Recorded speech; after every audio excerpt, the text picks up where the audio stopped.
من البداية كده عايزة اقولك ان الفيديو ده هيكون ممل قوي، ممكن انت اصلا ما تقدرش هتستحمله، بس بصراحة عشان ما اضحكش عليك يعني هو هيكون مفيد قوي، ممكن يغير حياتك كمان بلا مبالغة بجد.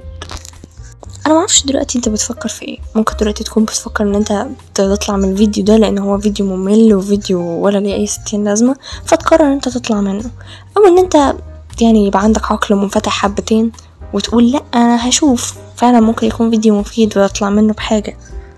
بصراحة ما بيني وما بينك كده انا مش تفرق معايا اصلا انت بتفكر في ايه، سواء انا شلت الفيديو من دلوقتي او سواء انت هتكمله معايا. في الاول وفي الاخر الموضوع ده يرجع لك، يرجع لحياتك، ويرجع انت اللي هتقرر الموضوع ده. وانا الصراحة مش هتفرق معايا، هي في الاول وفي الاخر ولا هتضرني ولا هتنفعني، فانت براحتك، القرار قرارك اصلا في كونك تكمل او ما تكملش. انا جاي اكلمك النهارده في موضوع شائك حبتين، موضوع شائك في وسط العلماء ووسط كتير قوي من الناس، الدوبامين. اكيد انت سمعت الاسم ده قبل كده، اسم اكتر هرمون مثير للجدل في الدنيا، هرمون السعادة والانشكاح واللذة، الهرمون اللي مسيطر على حاجات كتير قوي في حياتنا، على قرارات كتير قوي في حياتنا، على اللي احنا بنحبه وعلى اللي احنا بنكرهه وعلى اللي احنا هنختاره واللي احنا مش هنختاره، على شغلنا وعلى دراستنا وعلى علاقاتنا وعلى ألعابنا وعلى هواياتنا، على حاجات كتير قوي. وما اقدرش اقلل من اهمية الهرمون ده، لان الهرمون ده بجد مهم وصعب قوي الانسان يعيش من غيره، هتكون حياته شبه الجحيم كده حبتين. بس اللي انت متعرفوش ان الهرمون ده في الحقيقة ليه نوعين، النوعين بصراحة مش مصنفين بشكل علمي، بل هم نوعين احنا بنقولهم كده عشان نسهل الفكرة، يعني دوبامين رخيص ودوبامين غالي. لكن انت دلوقتي هتستغرب وتقولي هو الدوبامين اصلا بيشتري من البقال عشان يبقى رخيص وغالي؟ ايه ده؟ هقولك لا، هو ما بيشتراش من البقال ولا حاجة، بس انت بتشتريه كل يوم بوقتك وبجهدك. الدوبامين الرخيص ده بكل بساطة هو اي حاجة ما بتاخدش منك وقت ولا بتاخد منك جهد، بتديك كمية كبيرة جدا من الدوبامين. زي كده لما تاخد قطعة شوكولاتة وانت قاعد كده حزين وحيد شريد، فتاخد قطعة كده فهوبا تلاقي بقى دوبامين وسعادة وانشكاح، وهتقوم ترقص دلوقتي وهتكسر الدنيا عشان انت بس اخدت حتة شوكولاتة قد كده. ده اسمه دوبامين رخيص، لان هو دوبامين ما اخدش منك ولا وقت ولا اخد منك جهد، وادالك دفعة عالية جدا من الدوبامين وبسرعة جدا. بس بصراحة لسوء الحظ ان هذه الدفعة الكبيرة اللي انت اخدتها بتروح بسرعة برضو، اي حاجة بتيجي بسرعة بتروح بسرعة. وطبعا الدوبامين الرخيص ده ما بيتاخدش من الشوكولاتة بس، ده بيتاخد من حاجات كتير قوي، السوشيال ميديا كلها، فيسبوك بقى، على تويتر، على انستجرام، على تيك توك وشورتس وحاجات غريبة كده. كل الحاجات دي على بعضها كده بتدي دوبامين رخيص، بل دوبامين رخيص قوي، يعني دوبامين بجد بخس.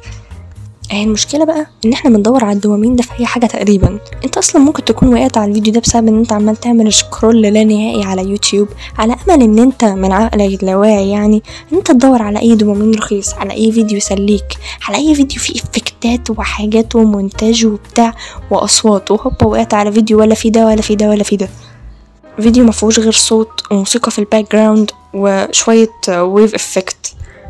بس كويس انت وقعت على الفيديو ده عشان على الاقل تفهم المصيبة اللي انت عايش فيها، لان انت بجد عايش في مصيبة، والغالبا ان انت فاهم المصيبة اللي انت عايش فيها بس انت مش عارف تطلع منها، لان في ناس خلوك تدمن على المصيبة دي، في تطبيقات عملها ناس معينة ميخليك تدمن على الدوبامين الرخيص، الدوبامين اللي مفهوش اي قيمة، دوبامين مجرد بس حاجة بياخدها اي حد ماشي في الشارع، لا هي بتميزك عن اي حد ولا هي بتخليك ذات قيمة اصلا في المجتمع.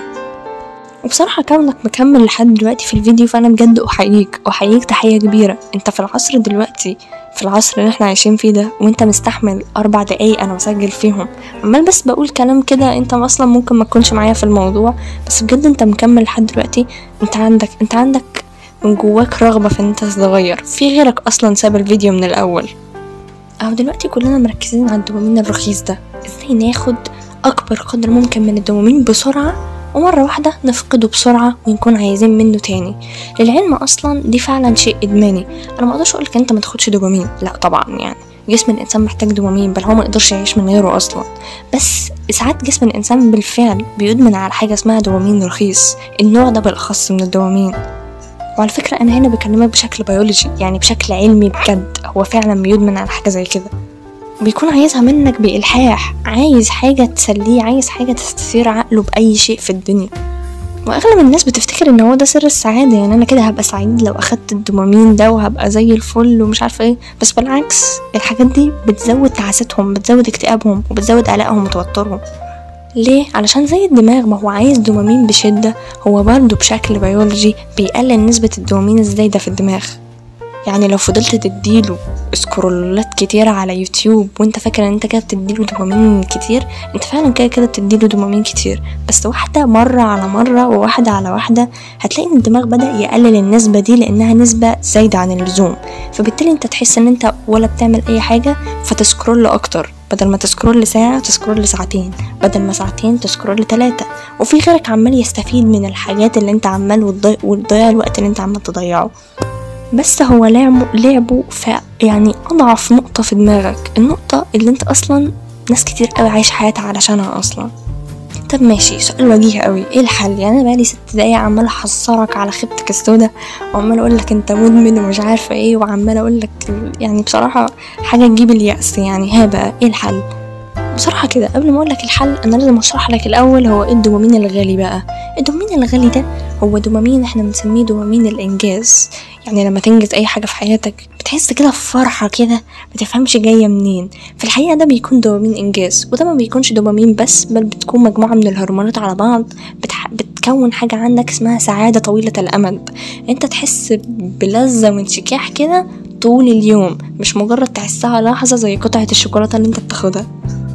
وده بقى بيجي من حاجات كتير، انت تنجز شغل كان وراك، انت تذاكر درس كنت عايز تذاكره وكان رخم عليك فخلصته، انت تلعب رياضة، انت تلعب هواية، انت تقابل واحد صاحبك، انت تكلم حد من عيلتك، تقعد مع عيلتك تضحك معاهم، تقول نكتة في وسط صحابك. كل دي حاجات بتعمل حاجة اسمها دوبامين غالي، دوبامين بجد يستاهل ذات قيمة وذات وقت، وفعلا حلو. يعني دوبامين حتى شعوره احلى من شعور الدوبامين الرخيص المهابب اللي انت بتاخده. فالحل بكل بساطة جرب. ممكن تكون مستغرب، يعني اكيد انت سمعت الكلام ده قبل كده، ممكن ما تكونش سمعته بشكل حرفي، بس اكيد انت سمعته قبل كده في حتة هنا ولا بتاع، بس محدش قبل كده قالك ان الحل ان انت تجرب. بس بجد هو الحل ان انت تجرب ايه؟ تجرب تطلع برا الدوبامين الرخيص بتاعك ده، جرب دوبامين غالي، يعني جرب المتعة بتاعته. اصلا في فئة من الناس وهي بتتفرج عليا دلوقتي هتلاقيها مستغربة انا بعمل فيديو زي ده ليه. اصلا انا اصلا محتواي الاساسي ديني اصلا، فمفيش اي رابط ما بين دوبامين والدين. يعني ايه اللي جاب الدين للدوبامين؟ انا اوريدي بعمل قصص عن الصحابة، بس مش الصحابة اللي انت تعرفهم، لا صحابة محدش يعرف عنهم اي حاجة. ممكن انت يعني تعمل تشيك تحت وتشوف انت بنفسك، بس اصلا مفيش اي رابط ما بين الموضوع ده والموضوع ده من وجهة نظرك، بس في الحقيقة في رابط وثيق انت مش واخد باله منك اصلا. رابط كبير قوي ما بين المواضيع اللي انا بتكلم عنها وما بين الموضوع الاساسي اللي انا بتكلم عنه دلوقتي. الرابط ان انت ما بقتش مستحمل ان انت تصلي 5 صلوات في اليوم. الرابط ان انت ما بقتش بتقرأ قرآن كتير زي ما كنت بتعمل وانت صغير، ما بقتش حتى تسمع قرآن كتير زي ما كنت بتعمل وانت صغير. ليه؟ لان انت مدمن دوبامين رخيص، والقرآن والصلاة بتحتاج جهد ووقت عشان فعلا تاخد الدوبامين اللي موجودين فيه. وما تقوليش ما فيهوش دوبامين، لا ده في كمية دوبامين رهيبة بس انت غافل عنها. انت بس مش عارف تحس بالمتعة اللي موجودة في الصلاة، بالمتعة اللي موجودة في القرآن. انت ما جربتهاش اصلا، انت لو جربتها بجد هتدمن عليها حرفيا، لانها اكبر بكتير من متعة السكرول على الفيسبوك ولا على الانستجرام ولا تقعد على التيك توك مش عارفة بتعمل ايه، اما تضيع وقت وجهد وقيمة ملهاش اي 60 لازمة، تفاهة بتبوظ عقلك بس عشان شوية هبل، يعني شوية دوبامين رخيص يعني ملوش اي 60 لازمة. من رغم ان انت ممكن دلوقتي حالا بعد ما تخلص الفيديو اللي انت بتتفرج عليه حالا ده تقوم تتوضى وتصلي ركعتين، وبجد تصليهم بخشوع.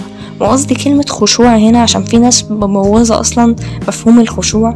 خشوع هنا ان انت فعلا ركز في اللي انت بتصلي، ما تقعدش تفكر في افكار تانية. ركز وانت بتقرأ الفاتحة، اقرأها بتركيز بوعي، انت فاهم كل كلمة فيها ومركز قوي في كل كلمة انت بتقولها في اي سورة في اي حاجة. وانت حتى بتسجد ركز في اللي انت بتقول وانت بتسجد، ركز في الدعوة اللي انت كان نفسك تدعيها والحاجة اللي انت نفسك تحصل في حياتك وناسي اصلا ربنا ما بتدعيهاش، ادعيها. فاهم؟ كل ده دوبامين غالي، كل دي متعة بجد تستاهل انت تعيش عشانها اصلا، ذات قيمة هتاخد من وقتك حبتين صغيرين قوي اللي هتاخدوا من وقتك، وايثنك ان دي حاجه لاخرتك، يعني تستاهل تاخد وقتك كله، مش السكرول اللي انت بتعمله ما اعرفش على ايه ده. شفت بقى ان الموضوع ليه رابط كبير قوي، لان للاسف الدوبامين الرخيص ده مبوظ حياتنا كلنا، مبوظ حياتنا بشكل حرفي، مخلينا مش عارفين نبص في وجه اهالينا ونركز في وشهم، مش عارفين اصلا نتكلم مع الناس، احنا بس معزولين في العزل اللي احنا فيها، في السكرول اللي احنا فيه اللانهائي ده، مش عارفين اصلا نعيش، لان دي مش عيشه. انت تعيش على تليفونك ولا تعيش على اي حاجه تانية، دي مش عيشه. العيشه انت تعيش على كل حاجه، انت تتبسط بكل حاجه، انت تحس كل حاجه، وده ما بيحصلش لان انت اتشال منك القدرة دي، هم شالوها منك، الناس صاحبة التطبيقات دي كلها شالت منك الحتة دي، فانت مش هتعرف تعيش، انت بجد عيشتك هتبقى جحيم اوريدي من غير حاجة. انا في الفيديو ده مش جايه اوبخك، مش جايه اقولك ان انت فاشل وان انت الخ من كل ده، لا خالص، انا بس جايه افوقك لو انت ما كنتش فايق، ولو انت كنت فايق واوريدي كملت الفيديو فانت اتس اميزنج، يعني انت بجد انسان رهيب. وجايه اقولك انت تروح تجرب، روح جرب حاجات تانية جديدة اوي في حياتك، سيب التليفون على جنب وبجد جرب حاجات تانية، جرب ترسم، جرب تتعلم حاجات، في حاجات كتير اوي ممكن تتعلمها، جرب تتعلم برمجة، فوتوشوب، يعني اي حاجة، في حاجات كده. اسأل جوجل يا اخي، اسأل جوجل انا عايز اتعلم حاجة، هيجيب لك اختيارات، يعني روح اسأل. والاهم من كده كمان انت تروح دلوقتي تتوضى وتصلي لك ركعتين بخشوع، عشان بجد تاخد المتعة اللي انت المفروض انت تاخدها دلوقتي حالا. انا عارفه انا طولت عليك، بس انت بجد لو مكمل لحد هنا فانت عندك اصرار ان انت تتغير بطريقه ما، اكيد انت شايف ان انت فيك حاجه في حياتك بايظه حبتين، وديك انت ممكن تغيرها. دايما الطريق لربنا بيغير اي حاجه، بيخليك بجد تمشي صح، تمشي وانت مطمن ان انت اوريدي ماشي صح، حتى لو ما كنتش فاهم انت هتروح فين. ممكن يكون ده اطول فيديو انا عملته في حياتي، ده 12 دقيقه، انا بقيت 12 دقيقه بسجل، بس هو فيديو من غير سكريبت، من غير اي حاجه، انا بسجل لك بجد من قلبي، وبقول لك الحاجه اللي انت معرفش انت هلا تستفيد منها ولا لا، بس كفايه ان انت مكمل لحد هنا، فاحييك، انت عندك صبر في عصر كله مجرد شورتس وتيك توكس، واصلا الانسان ما بقتش يقدر يستنى حتى 30 ثانيه، دي مصيبه اصلا لوحدها. فبس كده، انا كده قلت كل اللي عندي، اتمنى انت تكون استفدت من الموضوع ده، شكرا.